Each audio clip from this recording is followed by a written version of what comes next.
Hello everyone, welcome to Insight Mentor. तो पिछले videos में हमने पढ़ा कि इलेक्ट्रिक पोटेंशियल क्या होता है और पोटेंशियल डिफरेंस क्या होता है। ठीक है, और हमने बहुत ही एक इम्पोर्टेंट फार्मूला पढ़ा था, that was just a minute. Yes, तो हमने बहुत ही एक इम्पोर्टेंट फार्मूला पढ़ा था, that was V is equal to work done upon Q। ठीक है, जिसमें ये जो V होता है दैट वाज पोटेंशियल डिफरेंस, और ये था वर्क डन, और ये था चार्ज। बोलो यहाँ तक कोई किसी को दिक्कत? तो इसी चीज को दिमाग में बैठाते हुए, दिमाग में रखते हुए आज हम आगे डिस्कस करेंगे और इस चैप्टर पे आगे बढ़ेंगे।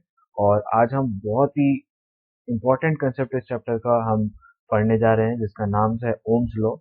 ठीक है, तो पहले तो हम ओम्स लॉ डिफाइन कर लेते हैं कि ओम्स लॉ होता क्या है, how we define Ohm's law. सबसे पहले Ohm's law states states that at a constant temperature at a constant temperature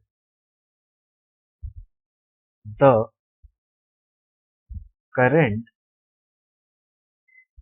flowing through a conductor is directly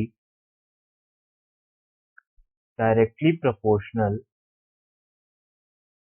directly proportional to the potential difference to the potential difference applied across applied across it। इसका क्या मतलब हुआ? अब इसे हम समझते हैं एक फिगर के थ्रू। मान लो कि ये हमारा कोई एक कंडक्टर है। ठीक है, ऐसे कंडक्टर, और हम क्या करते हैं, इसको कनेक्टिंग वायर से एक बैटरी से जोड़ देते हैं। हाँ, कैसे? देखो, सबसे पहली बात, यहाँ पर हम क्या करेंगे, पोटेंशियल अप्लाई करेंगे इस कंडक्टर के क्रॉस। तो उस पोटेंशियल को हमने पिछले वीडियो में पढ़ा था कि पोटेंशियल को मेंटेन करने के लिए कौन सा डिवाइस हम यूज करते हैं, दैट वाज बैटरी या तो सेल। तो यहाँ पर हम एक सेल कंसिडर कर लेते हैं। ठीक है, बहुत क्लियर। ठीक है, ये सेल में ये पॉजिटिव टर्मिनल, ये नेगेटिव टर्मिनल। ये जो सेल का जो बड़ी घंटी है, जो पॉजिटिव टर्मिनल होती है, वो क्या होता है, हाई पोटेंशियल पे होती है, और ये वाला सिमिलरली लो पोटेंशियल। बोलिए यहाँ तक कोई दिक्कत? तो ये होगा, मान लो ये एक सेल है जो कि V पोटेंशियल डिफरेंस इसके अक्रॉस क्रिएट कर रहा हूँ। ठीक है, तो अब क्या होगा, अब इसमें जो करंट बहेगा, I जो करंट बहेगा, वो करंट इसके प्रोपोर्शनल होगा। यानी कि जैसे जैसे हम ये पोटेंशियल डिफरेंस बढ़ाते जाएंगे, वैसे वैसे इसके क्रॉस इसमें जो करंट बहेगी वो भी बढ़ते जाएगी। इसका मतलब पोटेंशियल बढ़ाएंगे तो करंट की मात्रा भी बढ़ते जाएगी। इसका मतलब अगर हम इसे लिखना चाहें तो क्या हम लिखेंगे, D is directly proportional to I। ये प्रोपोर्शनलिटी साइन क्या, अकॉर्डिंग टू द स्टेटमेंट कि the current flowing through a conductor directly proportional to the potential difference applied across it। तो ये क्या हो गया, ओम्स लॉ का ये स्टेटमेंट। और हाँ, सबसे इंपॉर्टेंट बात, एट कांस्टेंट टेम्परेचर। बोलिए यहाँ तक समझ में आए? इसका मतलब कि अगर कंडक्टर के अक्रॉस जैसे जैसे हम पोटेंशियल को इंक्रीज करेंगे तो उसके अक्रॉस करंट भी इंक्रीज होगा। बोलो प्लीज। अब हम जानते हैं, जब हम प्रोपोर्शनल साइन हटाते हैं तो हम यहाँ पर एक कांस्टेंट इंट्रोड्यूस करते हैं। ठीक है, दैट इज वी, प्रोपोर्शनल हटाया, हमने कांस्टेंट लिया, और आई। बोलो क्लियर है? अब ये एक कांस्टेंट है, ये जो आर कांस्टेंट है, इसे हम प्यार से क्या बुलाते हैं, रेजिस्टेंस। क्या बुलाते हैं, रेजिस्टेंस। बोलो क्लियर। ठीक है, रेजिस्टेंस।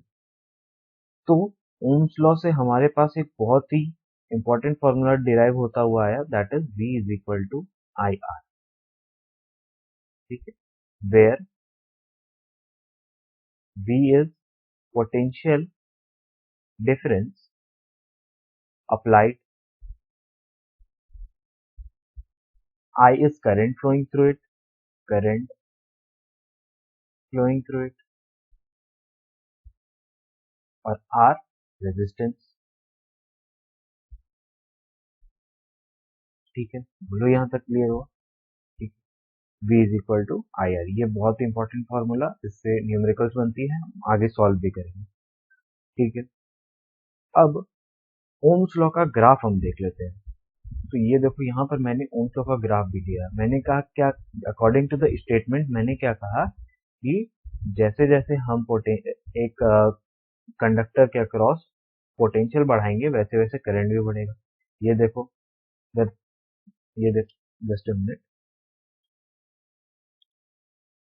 हाँ, तो ये देखो, ये हमने पहले 4 किया तो ये यहाँ पर था, फिर हमने थोड़ा बढ़ाया, ये भी बढ़ा था। ये देखो, ऐसे ऐसे, ये देखो, यहाँ पर हम जैसे जैसे पोटेंशियल बढ़ा रहे हैं वैसे वैसे इधर करंट भी बढ़ता जा रहा है। पहले 0.4 था, फिर 0.1, ऐसे ऐसे ये देखो इंक्रीज होता है। तो इससे भी ये साबित होकर V directly proportional to I। ये क्या है, ग्राफ है Ohm's law of a nichrome wire.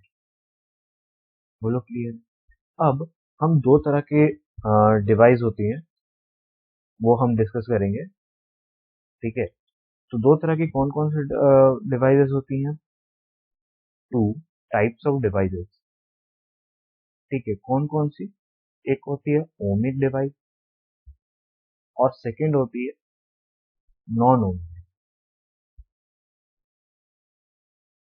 तो नाम से पता चल रहा है ओमिक डिवाइस वैसा जो फॉलो करता है Ohm's law, follows Ohm's law. इसका मतलब V directly proportional to I। और non ohmic device that doesn't follow Ohm's. बोलो क्लियर। इसका मतलब अगर इसका हम ग्राफ बनाने जाएंगे तो ये अगर मान लो V और I है, ये ऐसे स्ट्रेट लाइन बनेगी। लेकिन अगर हम इसका ग्राफ बनाने जाएंगे तो यहाँ पर तो V not directly proportional to I होगा, ओम्स लॉ तो फॉलो नहीं कर रहा है। तो इसका ग्राफ कुछ ऐसा टेढ़ा मेढ़ा बनेगा या कुछ भी ऐसा टाइप। ठीक है, इसका मतलब जो V और I का जो ग्राफ होगा वो स्ट्रेट लाइन नहीं होगा, और यहाँ पर क्या है, स्ट्रेट लाइन है। बोलो क्लियर है। ठीक है, यहाँ तक कोई डाउट। तो मैं फिर से इस स्लाइड को रिव्यू कर देता हूँ कि ओम्स लॉ जो होता है वो ये स्टेट करता है that Ohm's law states that at a constant temperature the current flowing through a conductor is directly proportional to the potential difference applied across it. इसका मतलब जैसे जैसे कंडक्टर के अक्रॉस हम पोटेंशियल बढ़ाएंगे वैसे वैसे करंट की मात्रा भी बढ़ते जाएगी। प्रोपोर्शनलिटी साइन हटाते ही हमारे पास एक कांस्टेंट आता है जिसे हम R से डिनोट करते हैं, और वो दिस जो होती है उसे हम रेजिस्टेंस बोलते हैं। बोलो क्लियर, कोई दिक्कत। तो हमारे पास एक बहुत ही इंपॉर्टेंट फॉर्मूला निकल के आती है, that is V is equal to I R. ठीक है, फिर हमने देखा कि ग्राफ कैसे होती है, स्ट्रेट लाइन। जैसे जैसे V बढ़ रही है वैसे वैसे I भी बढ़ रही है।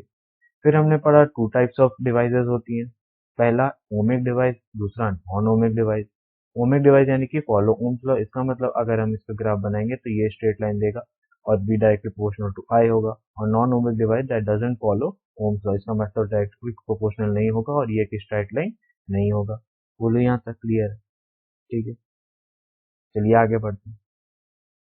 Factors on which the resistance of a conductor depend. इससे पहले हम थोड़ा रेजिस्टेंस के ऊपर चर्चा करें। ठीक है, रेजिस्टेंस होता क्या है। ठीक है, तो हमने देखा जो V is equal to I R में कांस्टेंट आया रेजिस्टेंस, उसे हम R से डिनोट करते हैं। ठीक है, सबसे पहले बात। फिर हम इसे देखते हैं कि रेजिस्टेंस होता क्या, समझने की कोशिश करते हैं। जैसा कि वर्ड में ही है कि रेजिस्टेंस मतलब रेजिस्ट करना, कुछ चीज को रेजिस्ट करना।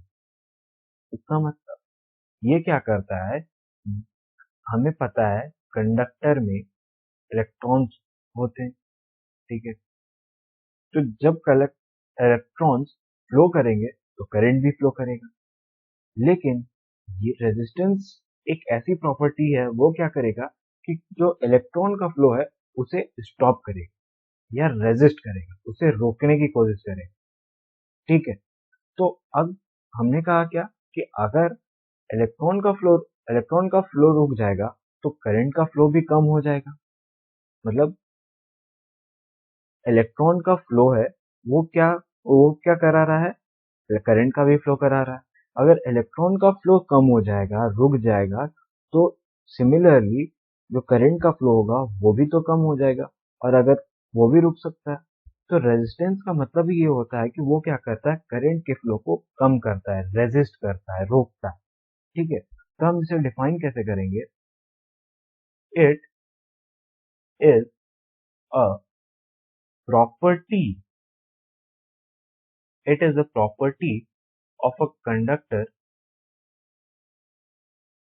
to resist the flow of current through current through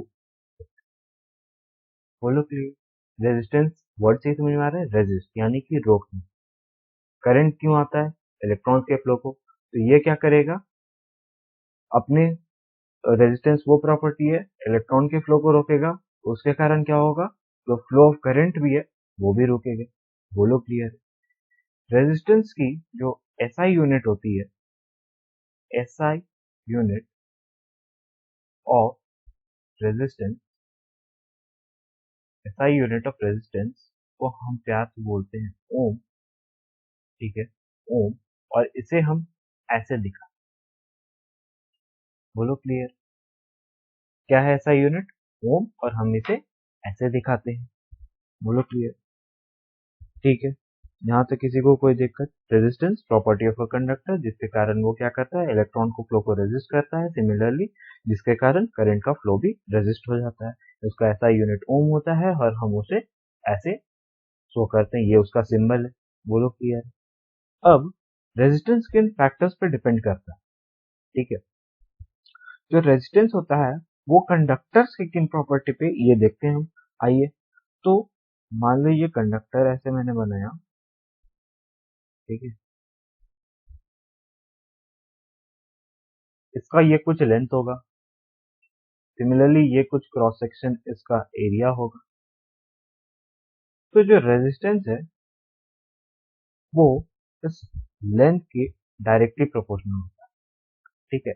इसका मतलब अगर कंडक्टर का लेंथ बढ़ाया जाए तो उसका रेजिस्टेंस बढ़ेगा, ठीक है भाई, ये पहला चीज। दूसरा, जो रेजिस्टेंस होता है वो इनवर्सली प्रोपोर्शनल टू एरिया होता है। इसका मतलब हम एरिया बढ़ाएंगे तो रेजिस्टेंस कम हो जाएगा, सिमिलरली एरिया अगर कम करेंगे तो रेजिस्टेंस बढ़ जाएगा, बोलो प्लीज। ये दूसरी बात। तो अब अगर हम इसको ऐसे लिखे डायरेक्टली तो ये हो जाएगा L अपॉन ए, बोलो प्लीज। अब यहाँ पर जब हम ये कांस्टेंट, ये प्रोपोर्शनलिटी साइन हटाते हैं तो यहाँ पर एक कांस्टेंट आता है, that is rho, R is equal to rho L by A. बहुत ही इंपॉर्टेंट फॉर्मूला, बेसिक फॉर्मूला, आप इसे याद रखें, दैट इज R बराबर रो एल बाई ए। ये रो क्या होता है, रो को हम बड़े प्यार से रेजिस्टिविटी नाम, रेजिस्टिविटी, ठीक। ये क्या होता है, मटेरियल का प्रॉपर्टी।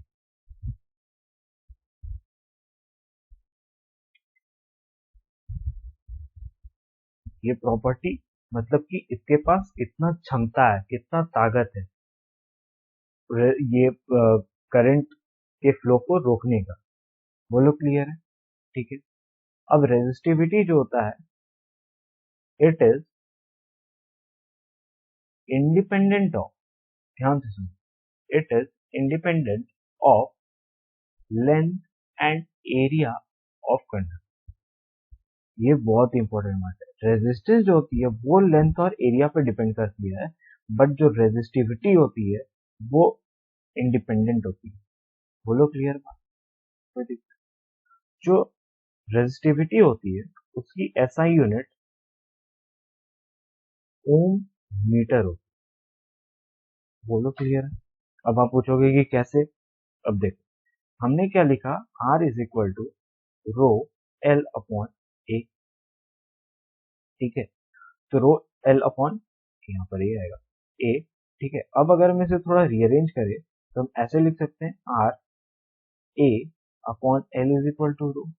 अब देखो, रो का जो आर है, यहाँ पर देखो आर है तो उसका यूनिट क्या होता है, दैट इज ओम। एरिया का यूनिट क्या होता है, मीटर स्क्वायर।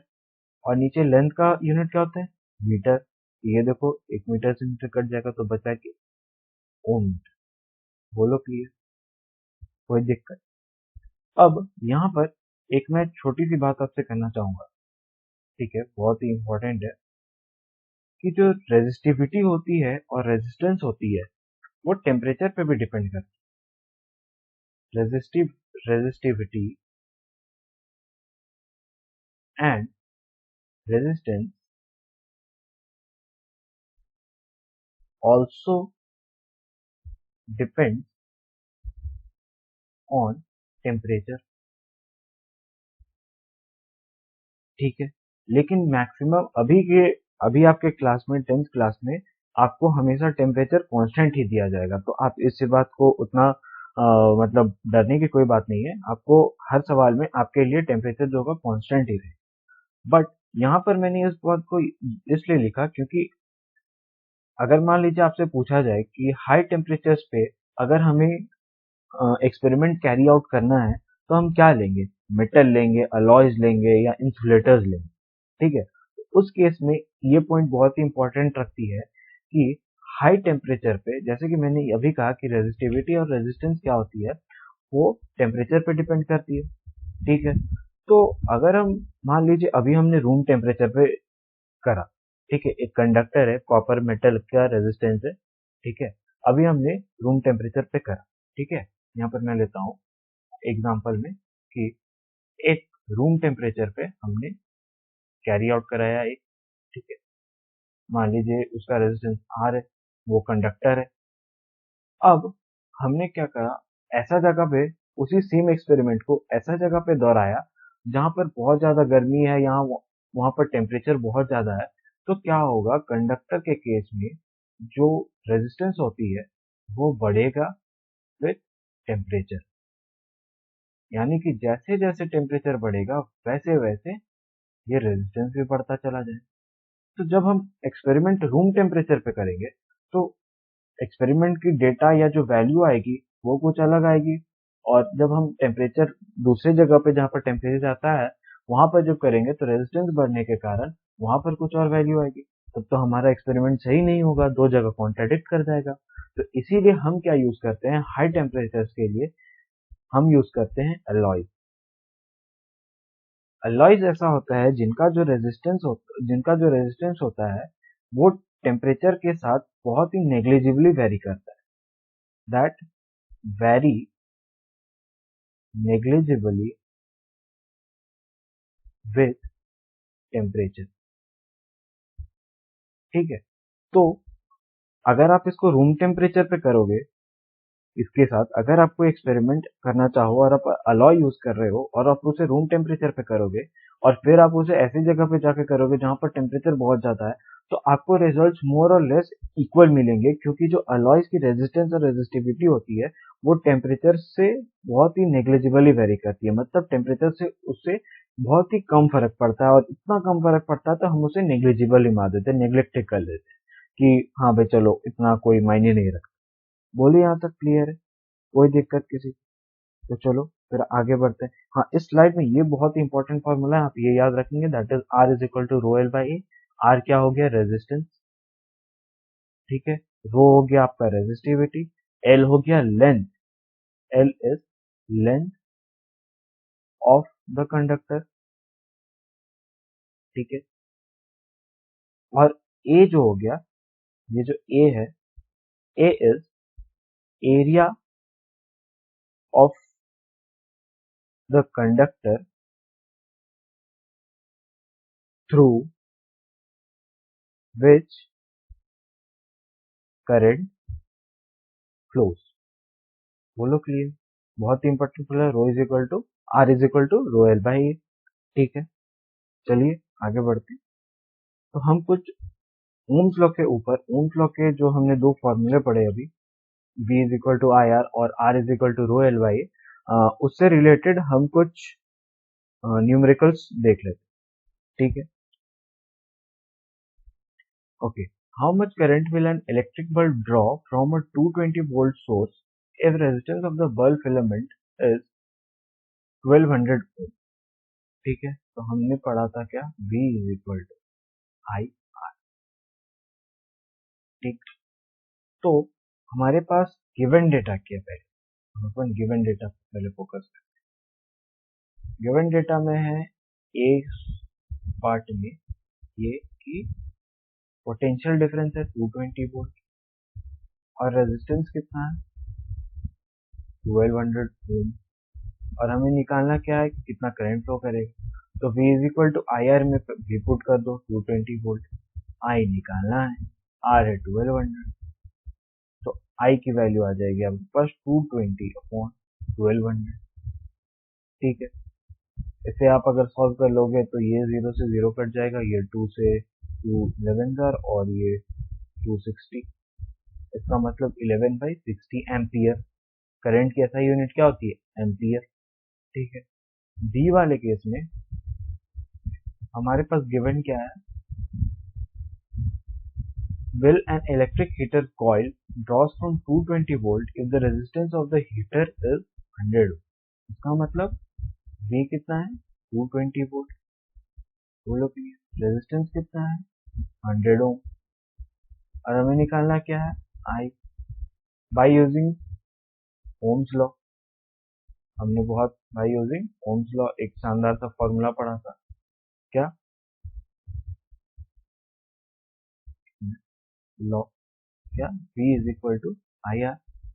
V कितना है 220 वोल्ट, I हमें निकालना है, R कितना है 100 ओम, I क्या हो जाएगा 220 अपॉन 100, तो ये हो जाएगा 2.2 एम्पियर। बोलो क्लियर, इतना इजीली हमने V is equal to I R का यूटिलाइज करा, यहाँ पर भी यहाँ पर भी। बोलो यहाँ तक कोई डाउट। ठीक, नेक्स्ट सवाल है कि पहले तो अपन गिवन डेटा एक्सट्रैक्ट करेंगे, ऑब्वियसली बात कि potential difference between the terminals of an electric heater is 60 volt, यानी V 60 वोल्ट दे रखा है। ठीक है, when it draws a current of 4 ampere, यानी कि I 4 एम्पियर दे रखा है। ठीक है, अब पूछा है कि what current will the heater draw if the potential difference is increase to 120 volt. मतलब कि बाद में ये क्या हो गया, ये इनिशियल कंडीशन, ये हमारे पास इनिशियल कंडीशन। ठीक है, तो बाद में फाइनली क्या किया गया, फाइनल कंडीशन में जो पोटेंशियल डिफरेंस है उसे 120 वोल्ट कर दिया गया। ठीक है, तो एक बात बताओ, और हमें फाइनल कंडीशन में अब हमें क्या निकालना है, करंट निकालना। ठीक है, अब एक बात बताओ, इनिशियल कंडीशन और फाइनल कंडीशन में हीटर तो सेम ही है ना, तो हीटर सेम है तो मटेरियल सेम है, इसका मतलब अगर मटेरियल सेम है तो रेजिस्टेंस भी तो सेम है। बोलो यार कोई दिक्कत, तो इसका मतलब V is equal to I R में, V is equal to I R में हम क्या करेंगे, पहले R की वैल्यू निकाल लेंगे, तो V हो जाएगा 60 वोल्ट, I हो जाएगा 4 एम्पियर और R हम निकाल लेते हैं, तो R की वैल्यू क्या हो जाएगी 60/4 दैट इज 15 एम्पियर। बोलो कोई sorry 15 ohm, I am sorry for that 15 ohm. ठीक है, अब हम क्या करेंगे, अब यहाँ पर हमें I निकालनी है, अब V is equal to I R यहाँ पर भी अप्लाई करेंगे और क्या करेंगे, V यहाँ पर है 120 वोल्ट, I हमें निकालना है और R हम यहाँ से जाके पुट कर देंगे दैट इज इक्वल टू 15 ओम। बोलो क्लियर है, तो I हमारे पास क्या आ जाएगी 120 अपॉन 15, तो ये आई थिंक 8 से चला जाएगा, दैट इज 8 5 जा 40 ऑब्वियसली। ठीक है, ये चला गया, तो ये हो गया आपके पास 8 एम्पियर। बोलो क्लियर, हमें ये निकालना था, तो आपका आंसर क्या हो गया 8 एम्पियर। बोलो कोई दिक्कत, तो what current will the heater will draw, that is 8 ampere.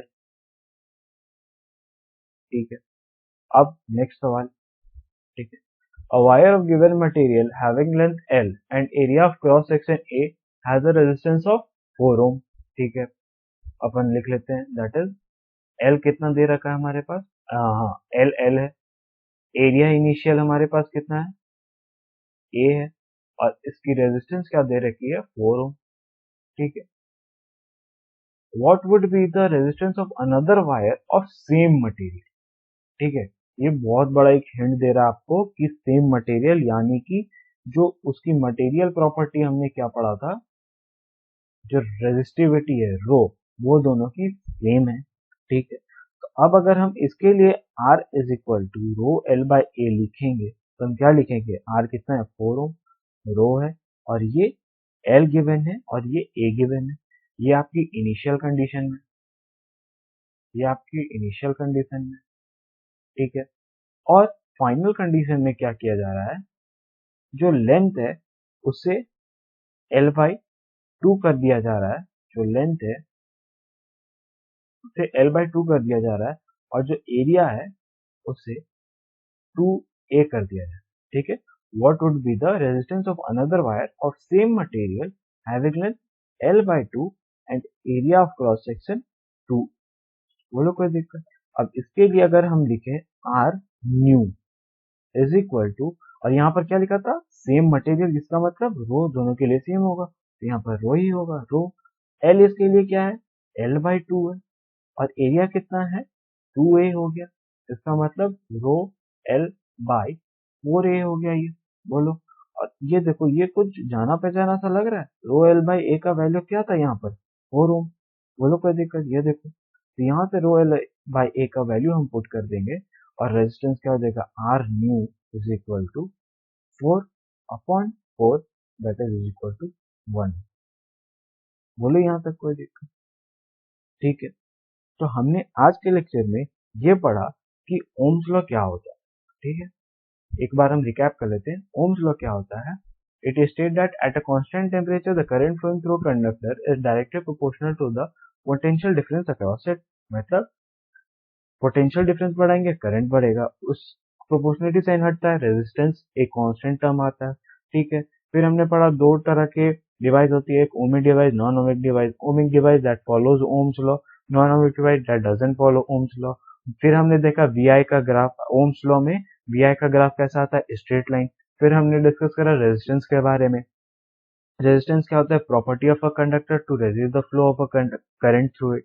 ठीक है, फिर एसआई यूनिट ऑफ रेजिस्टेंस के बारे में पढ़ा, दैट इज ओम। फिर हमने देखा कि dependence R directly proportional to L और R inversely proportional to A. फिर हमने फॉर्मूला पढ़ा, rho is equal to R is equal to rho L by A. Rho क्या होता है, रेजिस्टिविटी होती है कि उसकी कितनी क्षमता है किसी चीज को रेजिस्ट करने की। वो क्या होता है, independent of dimensions of the conductor, that is independent of L and area. Rho की ऐसा यूनिट क्या थी, ओम मीटर। बोलो कोई दिक्कत। फिर हमने पढ़ा कि हम अलॉयज क्यों यूज करते हैं किसी भी एक्सपेरिमेंट को कैरी आउट करने के लिए, क्योंकि अलॉय जो होता है, मान लो रूम टेम्परेचर पे करा और फिर जब हाई टेम्परेचर करा, तो टेम्परेचर के कारण जो अलॉयज में रेजिस्टेंस की वेरिएशन होती है वो हम नेग्लेक्ट कर देते हैं, क्योंकि बहुत नेग्लिजिबल वेरिएशन आती है, इसीलिए हम अलॉय यूज करते हैं। फिर हमने क्या देखा, हमने इलस्ट्रेशन देखे, और हमने ये B is equal to I R apply करके देखा, rho is R is equal to rho L by A apply करके देखा। बोलो क्लियर है, यहाँ तक किसी को कोई दिक्कत। तो अगर आज के लिए सिर्फ इतना ही। अगर आपको ये वीडियो पसंद आया तो जरूर लाइक करें, अपने फ्रेंड्स के अमाउंट शेयर करें, और अभी तक अगर आपने इस चैनल को सब्सक्राइब नहीं किया होगा तो सब्सक्राइब करें। Thanks for watching.